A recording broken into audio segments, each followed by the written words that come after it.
First, you must remove the 4 screws from the 4 corners of the touchpad to free it up from the wall.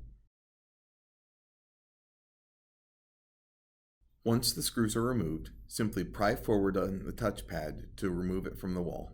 On the back side of the auto leveling control touchpad is a wire harness and pigtail. Disconnect the wire harness from the pigtail on the back of the touchpad. Then, take your wire harness and connect it to the new touchpad by the new pigtail. Replace the touchpad back into its mounting location.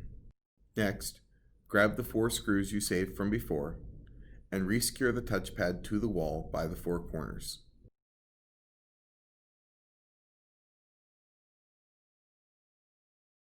Once the touchpad is secured, test the touchpad for operation. To do so, press the up and down arrows together and release them. When you release, you should see a green light turn on. This will tell you that the touchpad is connected correctly and ready to function.